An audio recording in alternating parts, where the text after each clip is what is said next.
Imagine a world crippled, starvation, ecological collapse everywhere. And not because of some demon, or an enemy invasion. No, it's because a god, a vital one, threw an epic temper tantrum and just walked out. Welcome, listeners of Veritas Antiqua. I'm your host.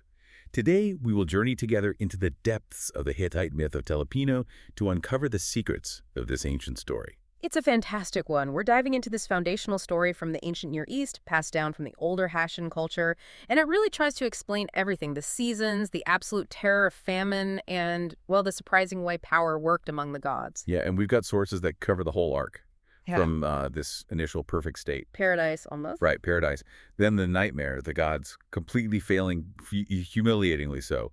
And finally, this tiny, unexpected solution. Our mission today is really to untack all that.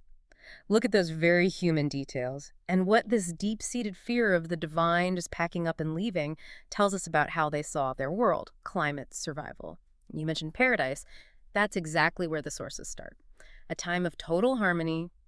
Think perfect late summer, early autumn. And not just harmony, but security. Right. The sources make a point of this harvests are stored meticulously, pots, sacks, cellars, big granaries, prosperity locked down. Exactly. Nature's delivered, society's secured it. It felt permanent. But obviously wasn't. Mm-hmm.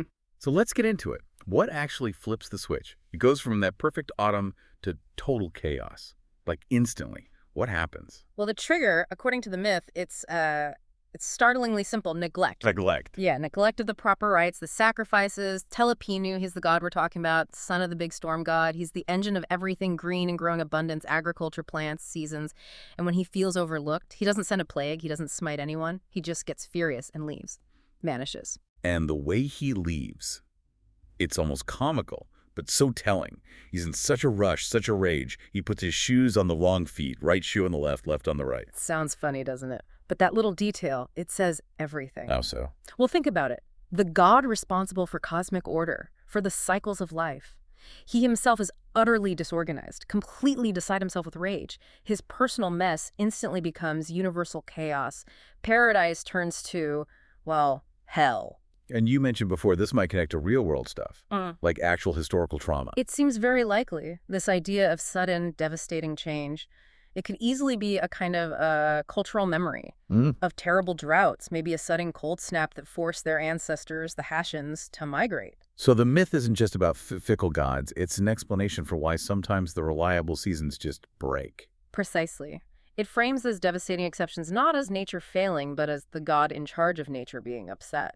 The fault lies with his mood, essentially. Okay, so he storms out, shoes all wrong, and the fallout is immediate. This is where it gets really chilling in the texts. It's not a slow fade, is it? Not at all. It's instantaneous, like a switch is flipped. The descriptions are incredibly visceral. Dust chokes the windows, houses fill with smoke. That vital hearth fire just dies. Suffocation almost? Yes, even the gods up in their temples, they're described as being overwhelmed, suffocated by this dead air. And then the biological collapse. It's terrifyingly specific. Sheep, oxen, they can't breathe properly. And worse, that fundamental instinct of motherhood just vanishes. Cows reject their calves, sheep push away their lambs. It's unnatural. So forget future generations. The land itself is sterile, no barley, no wheat sprouts. And it hits humans and animals alike. No new conceptions. And, chillingly, anyone already pregnant, they can't give birth. Life is just suspended, frozen, waiting to end. It's total system failure. Even the divine realm isn't immune, right? There's that feast. Ah, yes. The great sun god tries to keep things going, throws a feast for 1,000 gods, maintain appearances, maybe find some sustenance. But the source says they eat, but find no satisfaction. They drink, but their thirst isn't quenched.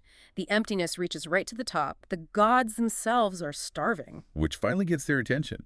So how do the big guns, the senior gods, react now that they're in trouble? They didn't seem bothered by the neglected rites before. Well, their reaction is pure self-preservation, isn't it? It's only when they think, hang on, are we going to die here, that they really focus. The storm god, Telipinu's father, finally clicks. Ah, my son! He took all the good stuff with him. But knowing the cause doesn't mean they know how to fix it. The divine management seems completely paralyzed. Totally. They realize it's Telipinu, not some monster, so they try a search. And this is where, honestly, it becomes almost funny how incompetent the powerful gods are. Okay, what's the plan? Plan A. the sun god sends the eagle. Swift, powerful, sees everything. The instructions are clear. Search the mountains, the valleys, the deep blue waters.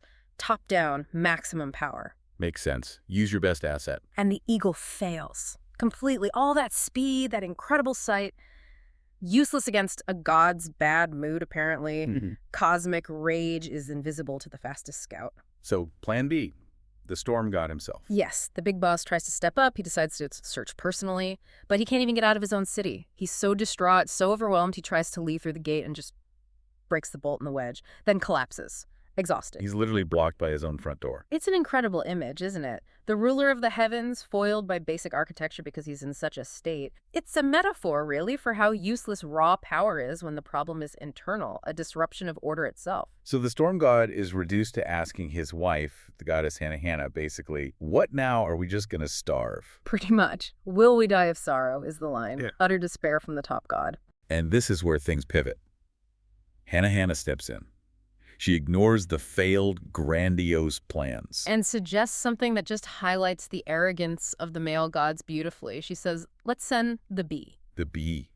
And the storm god's reaction must have been something. Oh, you can just imagine the scoffing. The text captures it perfectly. Will this tiny, skinny-winged bee succeed where we, the great gods, failed? Yeah. It's the ultimate humiliation, his wife suggesting the smallest, most humble creature after his own grand failures. But Hannah persists. She completely ignores him. She finds a bee, and the description is wonderful. It's just woken up from winter sleep, meticulously cleaning wax and nectar off its little legs. It's not about might, like the eagle. Yeah. It's about diligence, function. And his orders are quite specific, almost brutal. Very. Find the god, he's asleep in a meadow near Lizina, apparently stings his hands and feet to wake him up forcefully, cover the wounds in wax, and bring him straight home.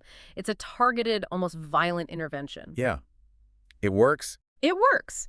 The little bee goes everywhere the eagle searched, finds Telipinu, and delivers the sting. Mission accomplished. But that doesn't solve everything immediately, does it? No. Waking up an angry god with a bee sting. Exactly. Bad idea, in one sense. Telipinu wakes up even more furious than when he left. Oh, no. Yeah, the rage is back. Big time. Thunder, lightning, chaos erupts again on the earth below him. He's basically yelling, "Why did you wake me up? I was busy being angry." It triggers a sort of second localized disaster. But who calms him down this time? It can't be the bee. No, it takes another specialist, the goddess Kamrusepa. She's the goddess of health, healing, and crucially ritual purification. She has to step in to soothe his wrath, his anger, his grudge. So even gods need, like, magical therapy. Essentially, yes, or at least very specific ritual magic to get their emotions back in balance. It shows how volatile these divine forces were perceived to be. Okay, so Kamrusepa works for magic.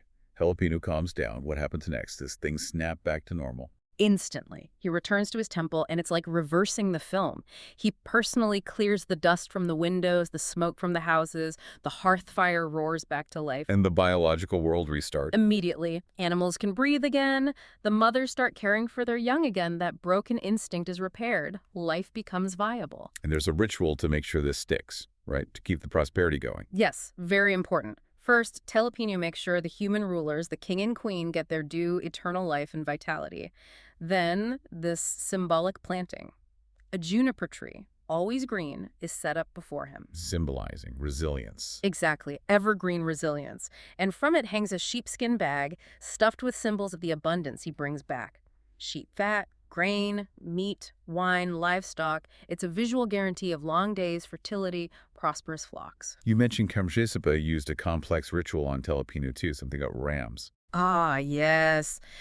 There's this fascinating secondary ritual to fully cleanse him, get rid of any lingering anger, soothe his weary limbs. She tells the other gods to shear 12 rams. Then they take the fleece, or some versions say the meat itself, and place it in a sieve. A basket with 1,000 holes. 1,000 holes. Why a sieve? What's the magic there? Well, think what a sieve does. It separates. It filters out the unwanted bits. So by putting the essence of life and wealth, the fleece or meat, into the sieve, and then burning incense over Telipinu, Kamrusepa is literally straining out the negativity. Like filtering out the last dregs of his rage. Precisely. All the evil things, the leftover chaos passes through the holes, leaving only the pure, functional god of order behind. It magically stabilizes him, hopefully preventing future tantrums. So looking back at our deep dive today, it's really shown us more than just a seasoned myth. It's about how fragile prosperity felt, how terrifying divine withdrawal was, and how absolutely vital ritual was believed to be. Absolutely. And the most striking lesson, perhaps, is about power. When the big, arrogant gods, the storm god, the sun god, the mighty eagle, are completely useless because of their pride or paralysis, It's the smallest thing that saves the world. the bee, the functional, diligent, overlooked little bee, it holds the key. The myth really argues for humility, doesn't it? It shifts power away from sheer strength to, well, essential function. It makes you wonder, doesn't it? Consider how this ancient story forces you to respect the things usually ignored. What does this intense focus on the bee, the absolute lowliest servant, tell us about where the ancients believed true resilience, the real sources of life, actually came from? Maybe something to think about even now.